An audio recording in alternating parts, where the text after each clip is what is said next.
Halo, selamat datang teman-teman. Kita akan bahas pada materi unsur-unsur fotografi.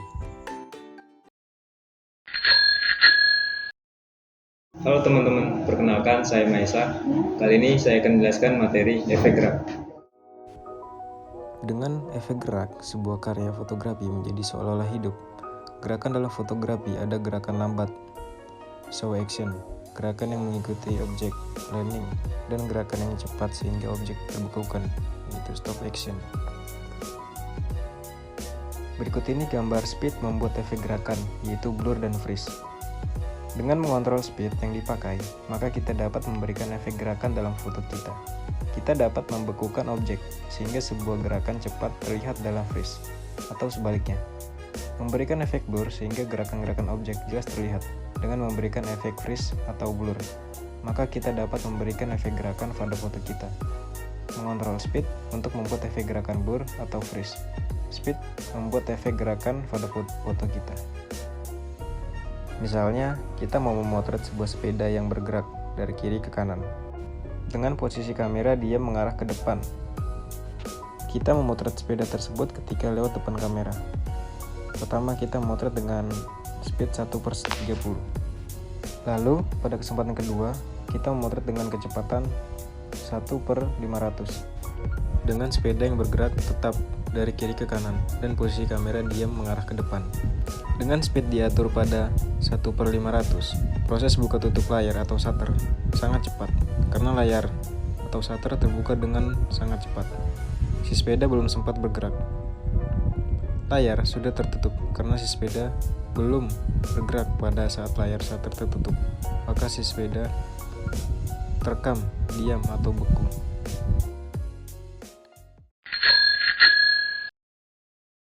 Kali ini kita akan membahas tentang pencahayaan dalam fotografi.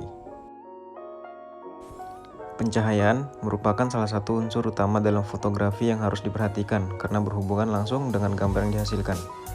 Teknik untuk mendapatkan pencahayaan yang bagus perlu dipahami oleh fotografer agar hasil jepretan menjadi lebih hidup.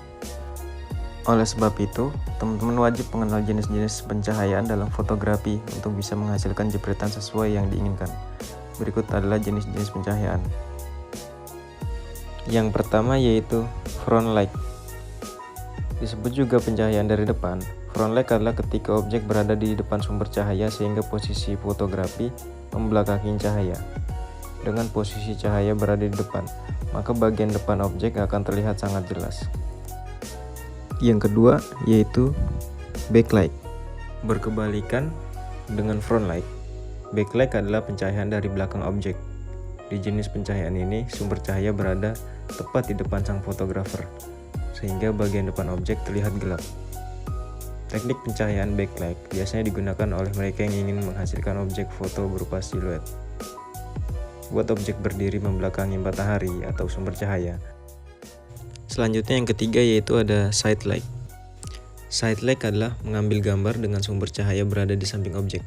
Dengan adanya side light ini, akan menambah nuansa tertentu dari pengambilan gambar karena bayangan yang tercipta tidak secara menyeluruh, namun hanya sebagian. Biasanya, side light ini akan membuat foto yang dihasilkan lebih menarik karena bisa menampilkan sebagian detail tertentu. Selanjutnya yang keempat yaitu exciting light.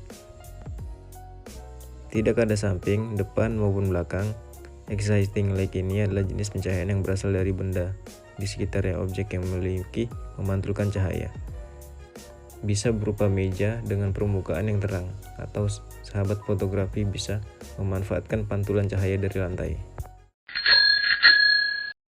Kali ini kita akan membahas tentang fokus dan ruang tajam. Mari kita simak. Pengaturan fokus sangat menentukan dalam setiap kegiatan fotografi. Fokus dapat menampilkan gambar yang penting lebih optimal. Melalui fokus, akan terlihat apa yang menjadi pokok pembicaraan dalam sebuah foto. Selain itu, dengan fokus dapat memberikan kesan kedalaman pada sebuah foto dengan membuat efek blur pada latar depan atau pada latar belakang. Dengan mengatur kedalaman ruang dapat membantu pembentukan dimensi gambar. fokus dalam fotografi erat kaitannya dengan ruang tajam, yaitu ruang tajam sempit objek utama yang fokus dan ruang tajam luas semua bidang objek terlihat tajam.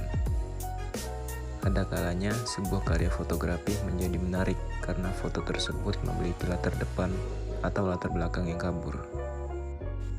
Objek-objek yang tampil tajam menjadi terpisah dari bagian gambar-gambar yang buram, sehingga akan memberikan kesan dimensi jarak bagi penampilan gambar. Dengan fokus yang baik dan tepat, maka kita dapat mengatur ketajaman gambar.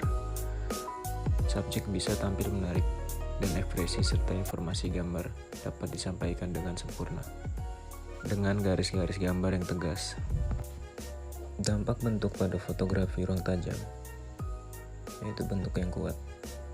Fotografi dengan teknik ini dapat menciptakan gambar yang diorek kuat. Bentuk kaku menciptakan kesan tegas, contoh pada fotografi arsitektural. Bentuk dalam ekspresi, fotografi dengan memperlihatkan dampak emosional dapat memberikan makna khusus pada fotografi, menyeimbangkan elemen fotografi dengan mengkomposisikan sesuai dengan konsep, membuat keindahan gambar yang terkesan seimbang. Ada remnant shapes, pola, tekstur.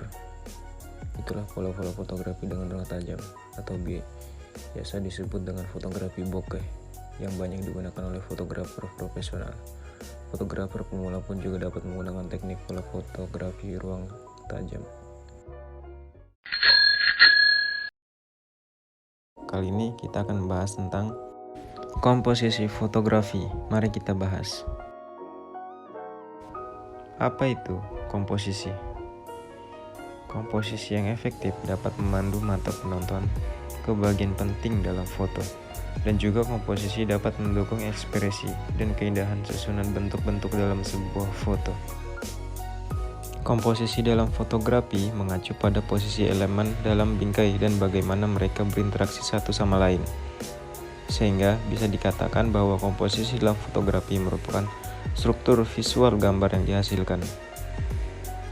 Sederhananya, komposisi fotografi adalah cara bagaimana seseorang menempatkan subjek ke dalam fotonya.